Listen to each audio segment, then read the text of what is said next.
एक बार फिर से स्वागत आप सभी को द एग्जाम लैब में। आज हम बात करेंगे स्पेशल बिहार। स्पेशल बिहार में हम लोग बिहार के बारे में बहुत कुछ सीखेंगे, बहुत कुछ जानेंगे। तो सबसे पहले हम कैसे इस टॉपिक को यानी कि बिहार से रिलेटेड कैसे कैसे हम लोग जानेंगे, चलिए देखते हैं। तो सबसे पहले हम लोग बिहार में जानेंगे कि बिहार के इतिहास के बारे में, यानी कि बिहार का आपका क्या इतिहास है, मतलब प्राचीन काल, मध्यकालीन इतिहास, उसके बाद आपका आधुनिक आ जाएगा।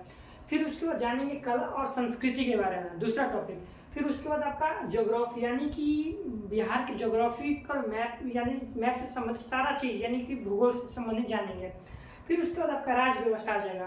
राज्य व्यवस्था के बाद अर्थव्यवस्था इकोनॉमिक्स के बारे में जानेंगे। फिर उसके बाद आपका जनगणना के बारे में जानेंगे और लास्ट में हम लोग जानेंगे आर्थिक सर्वेक्षण और बजट के बारे में। यानी कि सारा चीज़ आपका बिहार से रिलेटेड है, हम लोग जानेंगे। तो सबसे पहले हम लोग बिहार का चैप्टर शुरू करने से पहले आप लोग को बता दें कि बिहार में के बारे में थोड़ी सी जानकारी हम लोग जान लेते हैं। तो आपका बिहार कब अस्तित्व में आया, ये आपको जानना बहुत जरूरी है। तो बिहार आपका अस्तित्व में कब आया, तो आपका आया था उत्तर वैदिक काल में। उत्तर वैदिक काल कहने का मतलब इसको महाजनपद काल भी कहा जाता है। ठीक है, थोड़ा सा एक मैप बनाते हैं भारत का। देखिए, या आपका भारत का ये मैप हो जाएगा। ठीक है, ये आपका या सिर्फ ऊपर वाला ही मैप बनाया, ठीक है, क्योंकि हम लोग को अभी ऊपर वाला से ही काम है।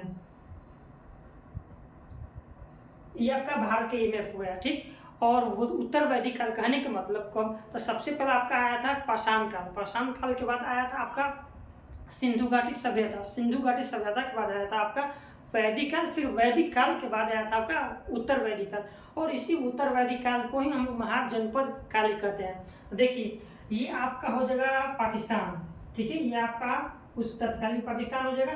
फिर ये आपका हो जाएगा अफगानिस्तान, ये आपका हो जाएगा अफगानिस्तान। और यहाँ पे आपका हो जाएगा, ध्यान दीजिए, बांग्लादेश। क्या हो जाएगा यहाँ का आपका बांग्लादेश, ठीक। और ये आपका तत्कालीन बिहार हो जाएगा, ध्यान दीजिएगा।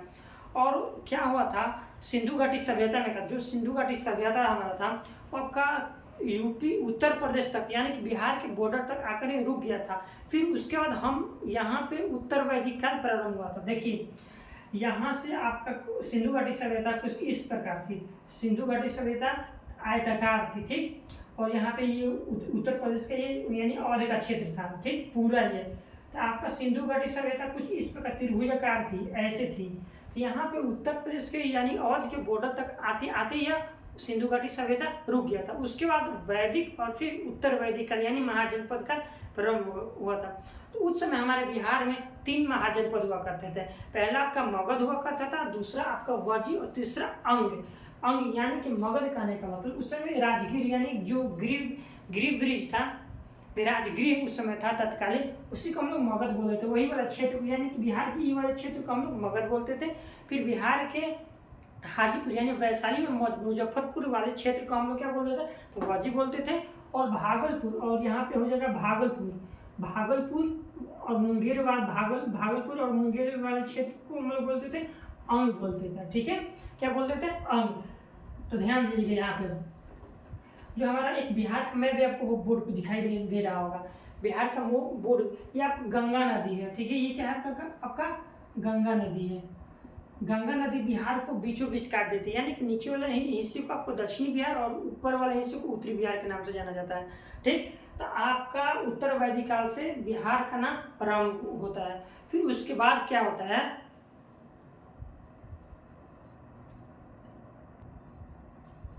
यानी जब आपका उत्तर वैदिक प्रारंभ हुआ उस समय बिहार में आपका मौर्य वंश का शासक था, ठीक है, यानी कि मगध में आपका मौर्य वंश का शासक था। ध्यान दीजिएगा, यहाँ से मौर्य वंश का शासक था, यानी कि मौर्य वंश के कालखंड में आपका ये मगध का पूरा भारत पर शासन चला करता था। कहाँ पे, यानी कि जो मगध वंश था इसका राजधानी मगध में ही था, यहीं पे थी, लेकिन इसका जो शासन था पूरे भारतवर्ष में चला करता था। लेकिन क्या हुआ 1576 में, उस समय 1576 में क्या हुआ था, मुगल्स के शासक अकबर के द्वारा, यानी कि मुगल के शासक अकबर के द्वारा बंगाल पर क्या आक्रमण किया गया, ठीक है। अब देखिए किस प्रकार आपका बिहार का आपका नाम अस्तित्व में आया और किस प्रकार धीरे धीरे यह क्या कम होते जा रहा है। जब 1576 में अकबर द्वारा बंगाल पर आक्रमण किया गया और अपने आप में यानी कि इसको जीत करके अकबर क्या किया, अपने मिला लेते हैं, यानी कि बंगाल पर भी शासन करने लगता है। तो ये बिहार को जैसे ही मिलाता है तो बिहार का जो नाम धीरे धीरे कम होने लगता है और बंगाल का नाम उभर करके आ जाता है, ठीक है। और उस बिहार का नाम फिर धीरे धीरे कैसे बिहार का नाम फिर एक बार अस्तित्व में आता है। देखिएगा उस समय हमारा 1905 में क्या हुआ था, आपका बंगाल विभाजन रद्द किया गया था। यानी कि बंगाल विभाजन क्यों रद्द किया गया था, ध्यान दीजिएगा। यहाँ पे आपका देखिए भारत का ये आपका भारत का ये आपका भारत का ये मैप है, ठीक है। ये आपका भारत का, तो ये जो आपका बिहार यहाँ पे हुआ करता था और ये आपका बांग्लादेश हुआ करता था और ये आपका पश्चिम बंगाल था। तो उस समय राजनीतिक मैप के द्वारा इस बंगाल को क्या किया गया, अलग किया गया था। यानी कि इस प्रकार अलग किया गया, इधर को आपका पश्चिमी बंगाल बोला गया और इधर वाले भाग को यानी बांग्लादेश वाले भाग को पूर्वी बंगाल बोला गया। लेकिन वहाँ के लोगों के द्वारा ये मान नहीं हुआ, वे बोले ये राजनीतिक दृष्टि से इसको डिवाइड नहीं किया गया बल्कि भौगोलिक दृष्टि से इसको डिवाइड किया गया। फिर इसको इसलिए 1905 में बंगाल विभाजन को क्या किया गया, रद्द कर दिया गया, ठीक है, रद्द कर दिया गया। लेकिन फिर क्या हुआ, 12 दिसंबर 1911 को दिल्ली दरबार का आयोजन हुआ था। क्या हुआ था आपका 12 दिसंबर 1911 को आपका 12 दिसंबर 1911 को दिल्ली दरबार का आयोजन किया गया। यानी कि दिल्ली में एक दरबार का आयोजन किया गया। ध्यान दीजिएगा, ये भी कभी कभी ध्यान पूछता है, दिल्ली दरबार का आयोजन कब हुआ था, आपका 12 दिसंबर 1911 को दिल्ली दरबार का आयोजन हुआ। और उसी में यह निर्णय लिया गया यानी घोषणा किया गया कि आपका 22 मार्च 1912 यानी कि 22 मार्च 1912 को क्या घोषणा किया गया कि बिहार को एक अलग राज्य का दर्जा दिया जाए, यानी कि बिहार को बंगाल से अलग कर दिया जाए। यानी कि उद्घोषणा किया गया कब आपका, तब उद्घोषणा 22 मार्च 1912 को उद्घोषणा किया गया। लेकिन यह 1 अप्रैल 1912 को बिहार आपका पूर्ण रूप से अस्तित्व में आया, यानी कि ये पूर्ण रूप से बंगाल से अलग हुआ, ठीक। कब, तो आपका 1 अप्रैल 1912 को यह क्या अलग हुआ, यानी कि स्वतंत्र नहीं बोल सकते, अलग बोल सकते हैं, ठीक है। तो तीनों डेट आप याद रखिएगा, 12 दिसंबर 1911 को दिल्ली दरबार का आयोजन हुआ और 22 मार्च 1912 को उद्घोषणा हुआ और पूर्ण रूप से यह कब अस्तित्व में है आपका 1 अप्रैल 1912 को। यानी कि अगर हम चाहते तो बिहार दिवस के रूप में ये 1 अप्रैल को ही मनाते, लेकिन 1 अप्रैल में आपका बहुत सारा राज्यों का आपका गठन दिवस है, जैसे आपका उड़ीसा हो जाएगा और एक दिवस के रूप में भी 1 अप्रैल को मनाया जाता है। इसलिए ये ना करके हमको 22 मार्च को बिहार दिवस के रूप में हम लोग आज भी मनाते हैं, इसको ध्यान दीजिएगा। फिर उसके बाद क्या हुआ था कि जब ये 1912 को ये अलग हो गया, लेकिन फिर एक बार पुनः इसको उड़ीसा अलग किया गया बिहार से। तो कब, तो 1935 अधिनियम के द्वारा 1935 अमेंडमेंट यानी कि अधिनियम के द्वारा 1936 को उड़ीसा को बिहार से अलग कर दिया गया, ठीक है, उड़ीसा को अलग कर दिया। तो वह पहले आपका क्या हुआ करता था, आपका बांग्लादेश, बिहार, बंगाल, उड़ीसा और झारखंड ये सारे एक ही हुआ करते थे। लेकिन 1912 में बंगाल को अलग किया गया और बांग्लादेश को, और फिर आपका 1935 अधिनियम के तहत 1936 में उड़ीसा को अलग किया गया। फिर आपका क्या हुआ, लास्ट में 15 नवंबर 2000 को पुनः एक बार इसका विभाजन किया गया और झारखंड को इससे अलग किया गया, ठीक है। आपका झारखंड को इससे अलग किया गया। अगर आपसे पूछा जाए कि बिहार अपने अस्तित्व में कब आया पूर्ण रूप से, अभी वर्तमान रूप आपका 15 नवंबर 2000 से अलग किया गया। आपसे ये भी पूछा है जब 15 नवंबर 2000 को झारखंड जब अलग हुआ था तो कितना भूमि, कितना जनसंख्या, कितना खदान लेकर के अलग हुआ था, ये ध्यान दीजिएगा, ठीक है। ये आपको ध्यान दीजिएगा। यहाँ आपका हो जाएगा बिहार और यहाँ पे हो जाएगा आपका झारखंड। देखिए यहाँ पे झारखंड, अगर बात करेंगे हम वहाँ पे तो आपका कितना क्षेत्रफल लेकर के, तो आपका बिहार 54% जमीन यानी कि स्थल लेकर के अलग हुआ था और झारखंड के पास 46% बचा था। ये आपका स्थल हो गया। फिर उसके बाद आता है जनसंख्या, उसके बाद पॉपुलेशन आता है। पॉपुलेशन आपका 75% बिहार में ही रह गया और 25% झारखंड में चला गया। यानी कि जनसंख्या की बात करें तो 75% आपका बिहार में था और 25% आपका झारखंड में चला गया। अगर आपसे खादान के बारे में बात करें, खादान के बारे में बात करें तो खाद्यान्न आपका 10% केवल बिहार के पास बचा और 90% कहाँ चला गया, तो झारखंड में चला गया। ठीक है, झारखंड में चला गया।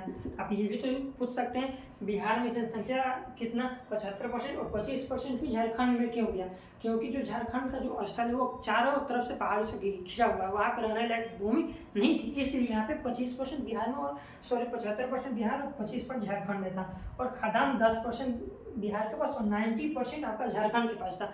और उस समय आपका बिहार में आपका 27 जिला के साथ अलग हुआ था और उसमें तत्कालीन झारखंड में आपका 18 जिला था। कितना, 18 थे, 18। अगर अभी वर्तमान में पूछा जाएगा बिहार में आपका टोटल 37, यहाँ पे बिहार में आपका टोटल अभी 38 है, जोड़ा गया नया जिला अरवल है, और झारखंड में आपका 6 जिला और ऐड किया गया, तो यहाँ वहाँ पे भी टोटल जिला 24 है, ध्यान दीजिएगा। तो इतना भूमि, इतना जनसंख्या और इतना खाद्यान्न लेकर के बिहार झारखंड से, सॉरी झारखंड बिहार से अलग हुआ था। ठीक है, उसके बाद हम लोग जानेंगे थोड़ा सा, ये आपका बिहार के बारे में थोड़ा चर्चा की। उसके बाद देखिए यहाँ पे ध्यान दीजिएगा कि 12वीं सदी में बौद्ध विहारों की बहुलता के कारण यहाँ पे इसका नाम बिहार पड़ा। बिहार कोई नाम नहीं है, यहाँ पे बहुत सारे बौद्ध आते थे और वहाँ पे रहते थे और उनका रहने और पूजा करने का स्थान को विहार बोला जाता था। ठीक है, जहाँ पे वो रहते थे उनके स्थान को विहार बोला जाता था। और विहार बोलते बोलते वहाँ पर अरब मुसलमान यहाँ पे जब आक्रमण किए तो यही बिहार बोलते बोलते एक दिन इसका नाम बिहार पड़ गया। अगर बात की कि प्रमुख अगर बिहार के बारे में यानी कि बौद्ध मठों के बारे में बात की जाए, नालंदा महाविहार, उदयपुरी महाविहार या आपका विक्रमशिला महाविहार हो जाएगा। वैसे यहाँ पे बहुत छोटे छोटे महाविहार हुआ करते थे, इसलिए इसका नाम आपका बिहार पड़ा था। ठीक है, और बिहार करके ही उन्होंने यानी कि अरब मुस्लिम आक्रमणकारियों ने संबोधित किया था पहला बार। फिर उसके बाद बात करेंगे कि बिहार में टोटल जिलों की संख्या कितनी है। तो टोटल आपका जिलों की संख्या आपका 38 हो जाएगा। कितना हो जाएगा भैया, आपका 38 हो जाएगा। अगर अनुमंडल की संख्या देखेंगे तो आपका 101 हो जाएगा। अगर प्रमंडल की संख्या देखेंगे तो आपका 9 हो जाएगा। अगर ब्लॉक के देखेंगे तो 534 अभी फिलहाल वर्तमान में बिहार में वही ब्लॉकों की संख्या। फिर उस पर अगर अंचल यानी कि सर्कल की बात करेंगे तो आपका 537 है। अगर गांव की बात करेंगे तो आपका 8000 प्लस 58 यानी कि वर्तमान में आपका 8058 इसको बोल सकते हैं, 8058 है टोटल गांव। नगर निगम की बात करेंगे तो आपका 19 अभी बिहार में नगर निगम है। अगर 19वां की बात करेंगे तो सबसे लास्ट में और सबसे नया और लास्ट में बोल सकते हैं आपका सहरसा नगर निगम है। कौन सा आपका भैया, आपका सहरसा नगर निगम है। फिर उसका नगर परिषद और नगर पंचायत, नगर परिषदों की संख्या आपका है 88 और नगर पंचायतों की संख्या 154। अगर पुलिस जिला की बात करें, नॉर्मल जिला आपका 38 है, लेकिन अगर पुलिस जिला के बारे में बात करें तो आपका 38 प्लस 2 यानी कि टोटल 40 है।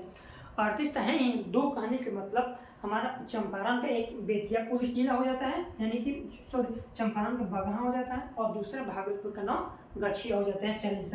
ये आप ध्यान दीजिएगा। ठीक, और यहाँ पे बिहार का मैप देखिए। बिहार का मैप में बात करेंगे तो बिहार का मैप में गंगा नदी जो है वो बिहार के बीचों बीच ये लगभग उत्तरी और दक्षिणी बिहार के विभाजित कर देती है। अगर पूर्व से पश्चिम और उत्तर से दक्षिण में बात करें, अगर पूर्व से पश्चिम में इसकी लंबाई हम लोग देखेंगे आपका 345 किलोमीटर है। पूर्व से पश्चिम आपका है कितना, 345 किलोमीटर, ध्यान दीजिएगा 345। अगर उत्तर से दक्षिण अगर हम लोग बात करें तो आपका 483 किलोमीटर है। कितना आपका भैया, 483 किलोमीटर, यानी कि पूर्व से पश्चिम की अपेक्षा उत्तर से दक्षिण का जो क्षेत्र है वो आपका जो ज़्यादा चौड़ा है और बड़ा है, तो ये आपका ध्यान दीजिएगा। और इसका अक्षांशीय विस्तार और देशांतरीय विस्तार के बारे में बात करें तो अक्षांशीय आपका हो जाएगा 24 डिग्री से लेकर के 27 डिग्री अक्षांशीय विस्तार है, और देशांतरीय विस्तार आपका 83 डिग्री से लेकर के 88 डिग्री है, इसको बोला जाएगा। आप देशांतरीय बात करेंगे तो 83 से लेकर के 28 डिग्री, और अक्षांशीय बात करेंगे तो आपका 24 से लेकर के 27 डिग्री। ये आपका बिहार का, ये आपका थोड़ा सा जानकारी था स्पेशल बिहार के अंतर्गत। उसके बाद हम लोग जानेंगे कि बिहार का राष्ट्रीय पशु क्या है, राष्ट्रीय पक्षी क्या है, इसका जनसंख्या कितना है, इसका क्षेत्रफल कितना है, और सारी चीज़ हम लोग जानेंगे अगले वाला पार्ट में।